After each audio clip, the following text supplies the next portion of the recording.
Welcome to the UFC 211 post-fight show. We're going to go through the results and talk about what happened. We're going to go through in reverse order, so we're going to start with the main event. This one ended pretty quickly. Junior was lining up Stipe's lead leg early on with some leg kicks. I think he landed 3 or 4, and Stipe was struggling. But JDS was putting his back against the cage. And unfortunately for JDS, when he's put his back against the cage and he was trying to move away, Stipe was catching him. Caught him a couple of times, put him down, and then Stipe just kept punching him until Herb Dean stepped in. I expected a lot more from JDS. He put himself in danger when he was doing quite well with the leg kicks and things like that. But, Stipe now has tied the heavyweight title defense record, and you have to look at who's going to beat him in this division. I don't know who's going to beat him. This guy's got good power in his hands. He's got good wrestling. I'd like to see him develop more kicks, but right now you're looking at Stipe in the argument as the best heavyweight fighter of all time. It seems strange, but the guy, he's there, Who's going to beat him in this heavyweight division? I don't see anybody. Derek Lewis has a fight coming against Mark Hunt, and I think if he beats Mark Hunt, then you could see Derek Lewis or Ngannou fight Stipe. But for somebody who's ready to fight him later in the year, I just don't know who it is. I don't know who you put in there against Stipe. Moving on to the co-main event. Wow, was this a great fight or what? So the first round I gave to Jessica Andrade. I felt that she caught JJ in the pocket early on, and she caused a really nasty welt on the forehead. When they were clinched up, Andrade picked her up and just slammed her to the ground like she was nothing. Andrade is exceptionally strong for that weight class. She punches exceptionally hard. JJ did very well and got up, and I think at range and Miocic obviously had the advantage. She scored with a nice head kick, but round 1 I still had for Andrade. Then from round 2 onwards, this was the story of Miocic keeping technical, staying at distance and dominating. Round 3 I thought was a little bit scrappy, but you can't fault either of these women. Andrade is, in my opinion, by far and away the second best person in this division, the second best fighter. Later on in the fight, it was almost like Miocic was just using Andrade as live target practice. That's not to say Andrade gave up or anything. She was very game, swinging for the fences all the time. Great cardio on her, which some people might have questioned, but I think the Miocic is probably going to face off against Miocic next, and I think it's a much easier fight for her. I think Miocic likes stand-up game a lot, and Miocic will just pick her apart there. Andrade, I don't know where she goes or who she fights next, but I'm certainly looking forward to it. She's growing into one of my favorite fighters. The girl is an absolute tank moving forward. And at the post-fight interview with Joe Rogan, she proposed to her girlfriend. So, at least she got something nice out of the evening. But for me, I think we're going to see Miocic against Andrade probably in a couple of years, maybe next year we'll see a rematch. And it's up to Andrade to close the distance there. The next fight was Maia against Jorge Masvidal, and this ended in a split decision. And I don't know if you'd say it's controversial. I'm not sure that I'm necessarily upset about this one either, because for me, the first round, Maia had Masvidal's back up against the cage. She was like sitting on him all round. He had a body triangle, even though Masvidal was kind of stood up. Finally, Masvidal shook him off and unleashed a little bit on the floor. So I think most damage was done by Masvidal, but you probably have to give Maia the round for controlling most of it. in the second round, literally it was 50-50. Masvidal was winning the stand-up, and then I think literally like halfway through the round, Maia got it to the ground and, you know, kept him there. He controlled him. He didn't really threaten with anything. And the round 3 was pretty much the same. Now, in the post-fight interview, Maia said he deserved to win because he thought the stand-up was even. The stand-up was not even. On the ground, Maia obviously had the advantage, but I thought Masvidal defended himself very admirably. But, you know, Maia does deserve the title shot. After the fight, he spoke to Dana White, and Dana White promised him he gets it. One shocking statistic to come out of this, really, Masvidal's last 4 defeats are all split decisions. You know, this guy deserves a lot of respect. I think he's going to be back. You know, this was the problem for Maia. If Maia lost this, he probably wouldn't get back to the title shot. I think Jorge Masvidal does. You know, I don't think he took a lot of damage, so we could see him back in the cage pretty quickly. And who knows, you know, if Maia fights Woodley, Masvidal gets a win or 2 under his belt in that meantime. Maybe he's fights the winner of Maia and Woodley. I certainly think that that's an exciting one going forward. Where do we have on the card? Frankie and Yaya Rodriguez. So, for many people, this was the pick of the card, you know. This was a young up-and-comer against a legitimate future Hall of Famer in Frankie Edgar. Many people have written Edgar off at numerous times in the past, to their detriment, I believe. You know, we have to say that.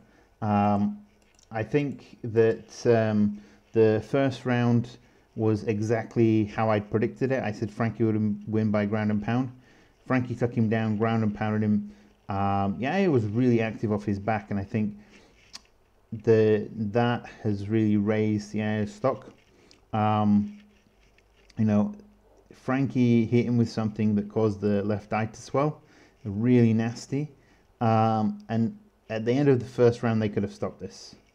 The second round was pretty similar. Yeah, he got taken down. And actually, in the second round, when he got taken down, he tried to lock in a knee bar. It looked pretty good. Frankie managed to get out of it, and then again, Tuffers started to unload.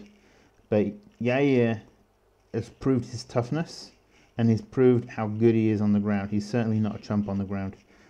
This got stopped between round 2 and round 3 because of the eye being closed.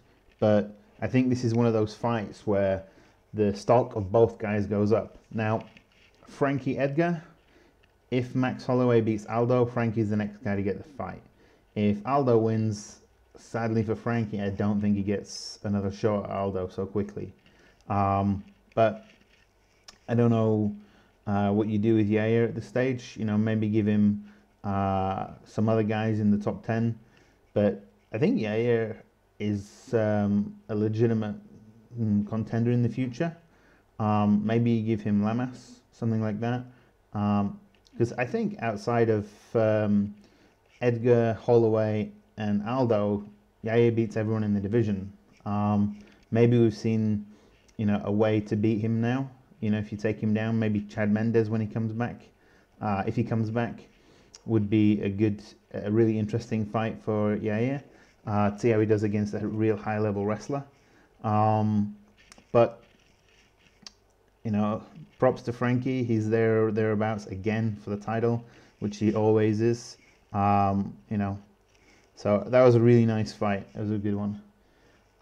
Then if we step down from that, we had the David Branch and Yotko fight opening the pay-per-view. This was a fight that I thought could have been fight of the night, and instead it was an absolute stinker of a fight. I mean, round 1, you know, you have to give it to Branch, I think, due to the pressure. He had Yotko against the cage a lot, but not much happened. Round 2, Yotko was outboxing Branch, and then when he got pushed up against the cage, he like motioned to the referee, like, what's going on, you know, like, we've got to break this up. And the referee obliged him. And in round 3, not a lot of action at all. There was the booing from the crowd, which normally I disagree with, but I was really underwhelmed with this fight. I think both guys are good fighters, but it was a poor showing from both of them. Neither of them really went all out for the victory here, and it was a split decision for Branch, but really I don't think there was any winners in that fight. Then if we move down to the Eddie Alvarez versus Dustin Poirier fight, that was the main event of the prelim cards. Wow, this was what can we say about this one? This was a very interesting one in my opinion, because it ended in a no contest, and early on Poirier was doing really well. The first round I think was fairly even. They were kind of feeling each other out. I think Poirier looked more fluid and dominated the octagon. Eddie Alvarez did well with some kicks in like the last 20 seconds, but the first round was fairly even though I'd give it 10-9 to Poirier. The second round, you know, they got really aggressive with each other, and Poirier was lighting up Alvarez. To Alvarez's, you know, to give him the praise that he deserves, like, he withstood some brutal shots, and he showed the heart of a champion and came back. And you know, while they were engaging in this great war in the second round, Poirier was up against the fence, and Alvarez kind of had his hands around the waist, and he was throwing a few knees. Now, one of the knees, or at least one of the knees, was illegal. The decision to call it a no contest, I felt, was very questionable. I think that the illegal knee, because if I remember correctly, the shins of Poirier looked down, not just the hand, and in that case it's an illegal knee, and if you get kneed illegally and it stops the fight, then that should be a win for Poirier. I really hope that they get a rematch going on, because the second round was exactly what fight fans want to see. It was a fantastic fight. You can't knock Alvarez. The guy's got a great chin on him. Poirier looked very composed. I think he still needs to work on how he finishes people when he's got them injured. You know, he tends to go a little bit crazy rather than picking his shots, and a lot of the things he was throwing, Alvarez was managing to get out of the way of. But yeah, that was a really good fight. Moving down, Jason Knight versus Chas Skelly. Wow, you know, great fight, and I actually thought that Skelly would have the advantage in the stand-up, and Knight would be better on the floor. And certainly Jason Knight is very slick off his back, great with transitions. But my God, has he improved on his stand-up. He was reminding me of the Diaz brothers. Like, he's talking to the guy, he's got good boxing, but his transitions off his back are amazing. And you know, Skelly was looking for the takedown. You know, Skelly probably had the better wrestling, let's say, and by round 3 Jason Knight managed to get the TKO. This was a very late stoppage. This was bad refereeing decision, and then after the late stoppage, the referee allowed Skelly to stand up, and he nearly fell over. You know, they need to educate the referee a lot better. I mean, he was in a good position to call the knockout, but he let, you know, too many punches be landed. Now, in terms of Jason Knight, this guy is a star. I think Skelly is a very good competitor, but Jason Knight is a breakout star, and he definitely needs to be moved up to a ranked opponent. I don't think that by any means Skelly is a champ or anything like that. I think Skelly is a very good fighter, and certainly deserved the fight, but Jason Knight needs to be matched up against a top 10 guy. You know, the potential on this guy, it's very high, and I think he could be a star. He's got that kind of mentality, and he's a very exciting fighter now. Before that, there was 2 guys making their heavyweight debuts, Chase Sherman and Rashad Coulter. I didn't really know a lot about these guys going in, because when I did my preview video, they weren't on the card. Both guys tired quite badly in the second round, but Chase Sherman looked very, very smooth. I was impressed with his technique standing up. He kicked Coulter's lead leg to bits. It looked like Coulter couldn't even stand, but to Coulter's, to praise Coulter, he kept in it. He kept trying to knock out Sherman. They got into a great fight, and the second round, I think, was amazing.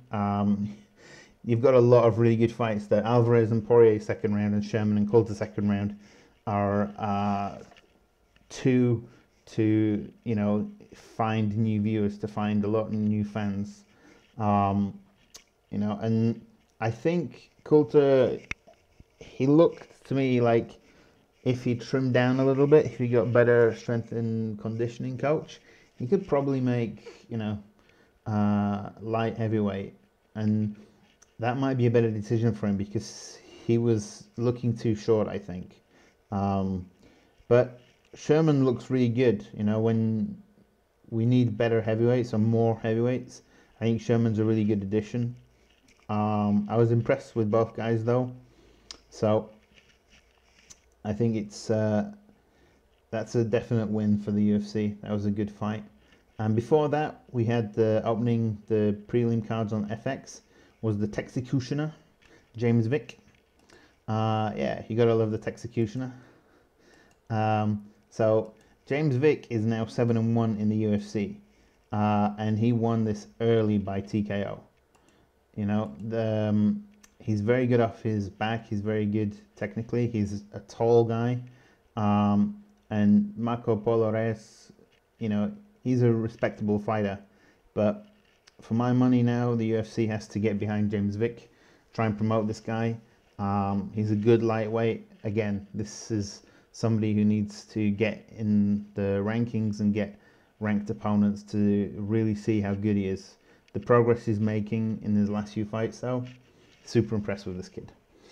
In terms of the prelim card, the prelims was opened by Antigolov against Christiansen, and like I predicted, Antigolov won via submission. It was a rear naked choke. The featherweight match between Barzola and Benitez went to decision. This was given to Barzola. If you didn't watch that fight, you didn't really miss much. And finally, there was the Jessica Aguilar against Courtney Casey. And Courtney Casey won this 30-27. That was a bit of a surprise to me. I thought Aguilar was probably going to win this one, but she looked, like a woman who'd been off injured for a while. And probably the big takeaway from that was Courtney Casey, much longer when she was on her back, was using the up kicks amazingly and kicking the legs, kicking the face, things like that. So we might see a lot more of those kind of up kicks coming out. All in all, I thought that this was going to be a really entertaining card. It turned out that way. And I really expected Miocic dos Santos to go a lot further into the fight, but it is what it is. It was a good fight. Next, we've got the Sweden card. Let's hope it's as many entertaining fights on that one.